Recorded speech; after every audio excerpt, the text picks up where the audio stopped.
Silakan. Assalamualaikum warahmatullahi wabarakatuh. Waalaikumsalam warahmatullahi wabarakatuh. Ya, kami dari kelompok 3 kelas perbandingan mazhab A, kami akan mewawancarai seorang praktisi dari dosen Bapak Dan Nurwahid Yunus. Wahid Yunus sebagai di sini sebagai Saya dosen hukum tata negara. Saya kegiatan praktisinya saya di pusat studi konstitusi dan kebijakan atau Puskolegnas, jadi pusat studi konstitusi dan legislasi nasional. ini beliau mungkin kita dari kelompok 3 akan mencari sedikit informasi tentang apa sih makna dan hakikat dari Pancasila, khususnya sila kelima, keadilan sosial bagi seluruh rakyat Indonesia. Mungkin langsung saja dan ini yang mau Ya, silakan. apa yang Apa yang mau ditanyakan? Menurut pandangan Bapak, bagaimana cara mengaplikasikan nilai Pancasila, terutama sila kelima, keadilan sosial bagi seluruh Indonesia? Cara mengaplikasikan sila kelima itu adalah keadilan sosial bagi seluruh rakyat Indonesia. Jadi sila kelima ini kita ketahui dulu bahwasanya dia dijiwai oleh sila keempat. Itu kerangka yang dipimpin oleh hikmat kebiasaan dalam pemusatan perwakilan. Dan sila keempat pun dijiwai oleh sila ketiga, dan sila ketiga dijiwai oleh sila kedua, dan sila kedua dijiwai oleh sila keempat. Jadi intinya keadilan sosial ini adalah sesuatu yang paling akhir, ya, paling akhir yang dijiwai oleh sila-sila sebelumnya. Maka kemudian keadilan sosial bagi seluruh rakyat Indonesia dijadikan sebagai tujuan bagaimana pencapaian kesejahteraan bagi seluruh rakyat Indonesia. Maka dalam Undang-Undang Dasar Negara Republik Indonesia pasal 33 dijelaskan bagaimana penguasaan negara terhadap kekayaan alam Indonesia itu untuk pencapaian keadilan, kemakmuran, dan kemakmuran. Dan kemudian juga keadilan, karena memang sila kelima ini didasarkan pada keadilan untuk mencapai kemakmuran, maka kemudian apa yang dilakukan oleh pemerintahan Indonesia dan juga rakyat Indonesia sendiri itu harus mencerminkan tujuan daripada kesejahteraan rakyat Indonesia secara keseluruhan. Jika ada sebuah upaya itu welfare state atau negara berkesejahteraan, dari situ diinginkan agar tidak ada lagi rakyat Indonesia yang tidak makan, tidak ada lagi rakyat Indonesia yang tidak yang hidup di bawah garis kemiskinan. Terus yang lain, silakan. Tadi kan Bapak sudah menjelaskan tentang jadi kesejahteraan ya, kesejahteraan.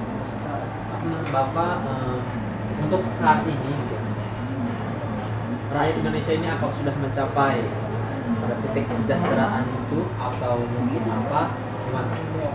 Untuk saat ini Indonesia karena jumlah rakyat Indonesia 200 juta, kita termasuk kategori negara besar yang memiliki jumlah penduduk yang besar juga.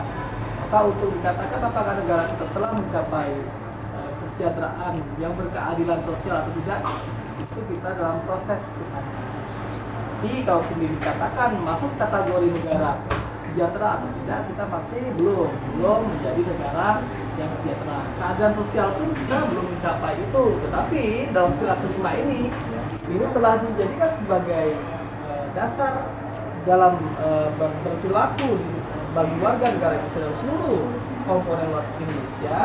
Maka diartikan kita ingin mencapai keadilan sosial bagi seluruh rakyat Indonesia. Tidak ada yang tidak mendapatkan keadilan sosial. Jadi di situ ada terdapat ekspektasi besar buat bangsa gitu Pak. Ya. Ya. Mungkin dari teman-teman yang lain ada yang ingin bertanya. Ya, ayo harus bertanya. Kan mau dimasukkan. Silakan.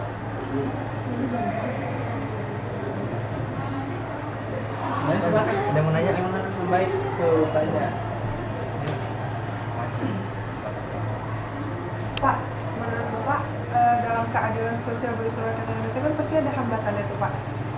Nah, hambatannya itu sendiri tuh ada apa aja sih Pak dalam hambatannya itu? Ya, pertanyaan bagus. Ya, ini harus masuk kategori. Jadi ada suatu proses, ada keinginan, ada wacana. Berarti apakah ada hambatan? Masih. Ini ada bagian daripada upaya menjelmakan keadilan sosial. Apa kendalanya? Kendalanya itu diantaranya dari warga negara Indonesia sendiri, kemudian dari para pengurus bangsa negara Indonesia, yaitu pemerintah. Jadi dua komponen ini, ya maka kemudian kita lihat warga negara Indonesia tidak banyak mampu melakukan perbuatan-perbuatan yang menghasilkan pendapatan.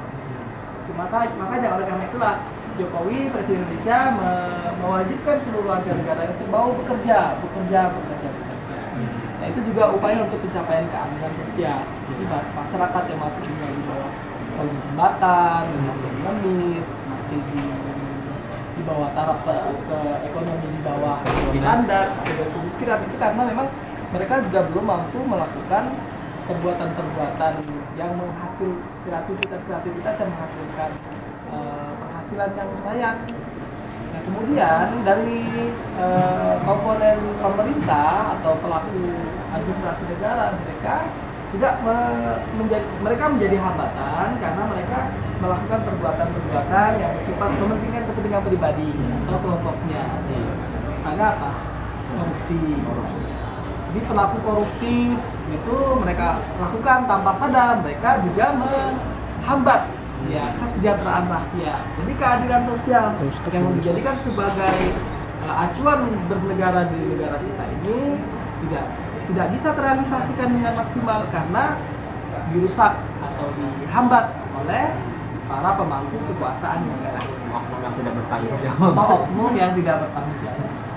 Mungkin yang lain, teman-teman, Rizky, ada yang lain?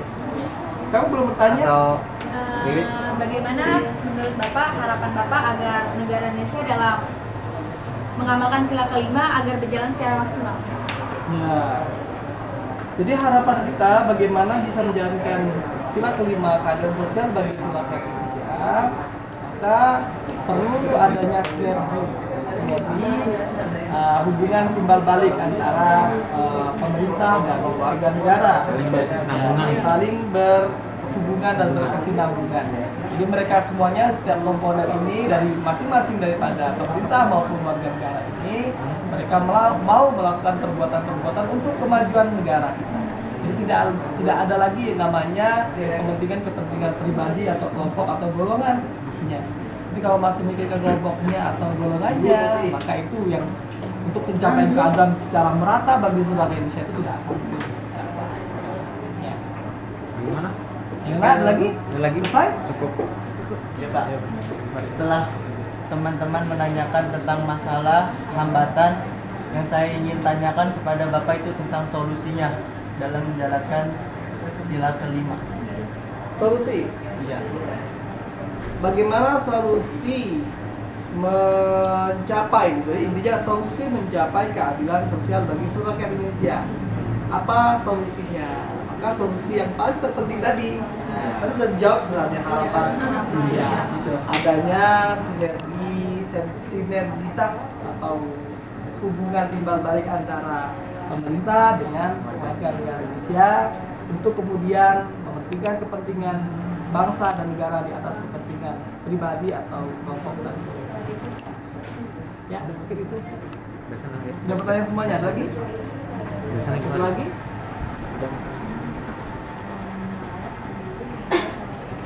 Ya, mungkin cukup sampai di sini wawancara eksklusif dengan Bapak Ibrahim Yunus.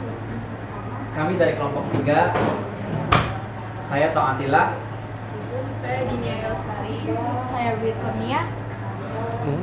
Saya Adi Semandari. Saya Rizky Pratama Putra. Dan kameramen kita lah, Gifari Gianluka, Farhan Yaji, Rizal Hayi dan Fahmi Lut Haryadi. Kami mengucapkan terima kasih dan mohon maaf mungkin apabila dalam penyajian video ini kurang maksimal atau bagaimana. Iya. Kami dari kelompok 3 cukup sekian, demikian. Billahi taufiq wal hidayah. Wassalamualaikum warahmatullahi wabarakatuh. Assalamualaikum. Waalaikumsalam warahmatullahi wabarakatuh. Dosennya siapa dosennya? Bu Mufi dan juga sebagai kepala. Iya.